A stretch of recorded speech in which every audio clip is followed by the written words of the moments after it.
राधे कृष्णा, राधे राधे। तो मैं एक और नया वीडियो लाई हूँ और मैं ये विशेषकर उन लोग के लिए बता रही हूँ जिनको कैसे पता चले कि ये मेरा अंतिम जन्म है, उसके बाद कोई जन्म ही नहीं होगा, मतलब भगवत प्राप्ति हो जाएगी। तो सबसे पहले हमें जब पता चलता है कि ये मेरा अंतिम जन्म है, किसी के साथ भी होता है, तो उसे सत्संग को पकड़ता है, सत्संग को पकड़ता है। सबसे पहले वो सत्संग को पकड़ता है, चाहे कहीं से भी, चाहे कोई संत के जरिए, कहीं वीडियो के जरिए, या किसी व्यक्ति के जरिए, किसी पुस्तक के जरिए, कहीं से, मतलब किसी के भी जरिए, मतलब उसे सत्संग अच्छा लगने लगता है। और फिर उसके बाद वो साधु की संगत उसको अच्छी लगती है। फिर उसके बाद साधु की सेवा का भाव उसके अंदर प्रकट होता है और प्रभु का हो जाना पूरी तरह से उसके अंदर आ जाता है कि हम अपना सब कुछ प्रभु को दे दें। उसके अंदर ये भाव आ जाता है, उसका अंतिम जन्म, मतलब ये अंतिम जन्म, ऐसे उसके भाव होते हैं। और जो भी कोई गलत चीज़ करता है या उसके अंदर माया में इतने दिनों विषयों में पड़ा था, अकारण उसको पता चलता है कि हम क्या कर रहे थे, अभी तक क्या कर रहे थे, भोगों में पड़े थे अभी तक, मतलब काम क्रोध वासना और लोभ माया मत्सर, ये मतलब उसी में पड़ा था। तो वो उसको सुख मान रहा था। जब ये चीज़ हुआ, ये सुख है, किस चीज़ को मैं सुख माना, जो सुख मेरे प्रभु में था, ये इसमें कुछ है ही नहीं, मतलब ये कुछ नहीं है, ये तो नरक का द्वार से भी बदतर है। और एक और वो कुसंगत के जो संगत होता है, एक होता है अच्छी संगत, एक होता है कुसंगत। तो वो कुसंगत में जो होता है उसके साथ नहीं रहता है वो प्राणी, इसका अंतिम जन्म होता है, क्योंकि उसको ज्ञात होता है कि हम नरक से भी जो खराब परिस्थिति होती है वो कुसंगत होता है। कुसंगत क्या होता है, पाप बढ़ाता जाता है। नरक में तो पाप भोग रहा है, मगर कुसंगत में इंसान का पाप बढ़ता जाता है। वो फिर उसी में पड़ा रहता, मतलब उसका अंत होता ही नहीं, घूमा करता है ऐसे, उसका कभी अंत नहीं होता है। तो ये चीज़ उसके अंदर आ जाता है, कुसंगत का त्याग कर देता है पूरी तरह से। और जितने भी अच्छी संगत वाले लोग होते हैं, उनका साधु का संगत और संत जनों के पास जब जाता है, सेवा भाव करता है, और जब वो कुछ सत्संग बोलते हैं तो वहाँ बिल्कुल शांत रहता है, चुपचाप सुनता है उनकी वाणी को और उनको निभाता है, ना कि वहाँ पर कुछ बाधा प्रकट करे या उसके वजह से सबको दिक्कत हो। तो ये भी लक्षण होता है, बिल्कुल वो शांत स्वभाव का हो जाता है। और फिर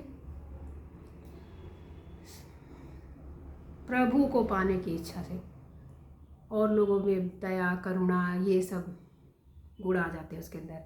जब सत्संग उसको हर जगह, बस सत्संग का वो इतना ज़्यादा हो जाता है आदि कि उसको कहीं ना कहीं से सत्संग सुनना है, बस सत्संग सुने बिना उसे रहा नहीं जाता। बस ये है अंतिम जन्म का मतलब, यही होता है। उसे सत्संग इतना अच्छा लगने लगता है, सुनता है, उसको फॉलो भी करता है। मतलब ऐसे नहीं कि सुन लिया और ऐसे नहीं, बिल्कुल सत्संग सुनने में जैसे नहीं कोई नशा करते हैं किसी चीज़ का तो उसे बिना रहा नहीं जाता, वैसे सत्संग के बिना नहीं रह सकता वो प्राणी, मतलब जिसका पता ही अंतिम जन्म है। और अच्छी संगत, और जैसे पुस्तक हमारी है अच्छी पुस्तक, हम जैसे जैसे करते हैं, जब पुस्तक होती है उसमें हम अच्छी चीज़ पढ़ते हैं, गलत चीज़ भी होता है, तो उसी से तो पुस्तक भी अच्छी संगत होती है, मित्र भी होता है, और कोई भी हो सकता है, मतलब कुसंगत संगत के कहीं से भी हो सकता है। साधु होता है, साधु संत होते हैं जो अच्छी संगत देते हैं, बताते हैं। और मित्र में तो अच्छे बुरे दोनों होते हैं। तो ये उसको पता हो जाता है कि ये कुसंगत है तो इसका त्याग करो, ये बाधा डाल रहा है तो इसका पूरी तरह से त्याग करो। और जो संगत अच्छी संगत है उसका रखो, क्योंकि जब पता है ये मुझे पाप करने को बोल रहा है और मुझे और ज़्यादा गिराते जा रहा है, मतलब नरक में तो इंसान भोगता है, यहाँ भोगना नहीं और पाप बढ़वा रहा मेरा, तो ये कुसंगत और ज़्यादा दिक्कत, सबसे बड़ा कुसंगत होता है, सबसे बड़ा हो गया, तो पाप माना जाता है। तो ये इतने दिनों से क्या कर रहे थे, जब देखता है हाय मैं इतने दिनों से क्या, मतलब जो अंतिम जिसका होता है, इतने दिन से भोग विलास और ये क्रोध लोभ इसमें ही पड़े थे, इसमें सुख मान रहे थे। सुख तो इसमें है जो इसका पता ही नहीं, असीम मतलब इतना मतलब आनंद और इतना जिसका कुछ वर्णन नहीं कर सकते, इतना सुख है। मतलब यही है भगवत प्राप्ति का और अंतिम जन्म का जो इसके अंदर आ जाता है, मतलब कि अंतिम जन्म है उसके अंदर यही सब भाव प्रकट होते हैं। और वो जहाँ भी जाते हैं उनको भी वैसे ही अपने जैसा ही बनाने की कोशिश करते हैं कि ऐसे बने, अगर नहीं बनते तो उनका त्याग कर देते हैं। ऐसे वो इंसान होते हैं, ऐसे वो प्राणी होते हैं।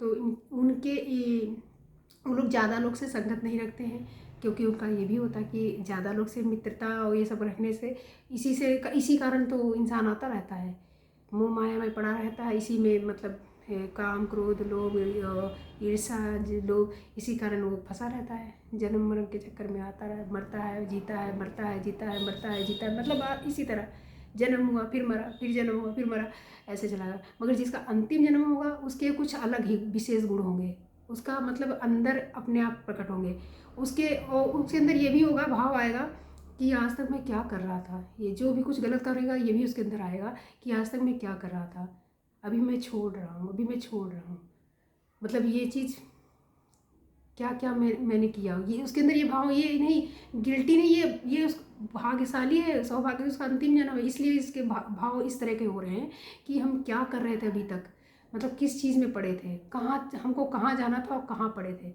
ये समझ लो बहुत भाग्यशाली है वो इंसान कि उसको उसका अंतिम जन्म है जो इस तरह इसीलिए वो कुसंगत जो होती है उसका त्याग कर देता है, उसे पूरी तरह ज्ञात होता है कि कौन सही इंसान है कौन गलत इंसान है।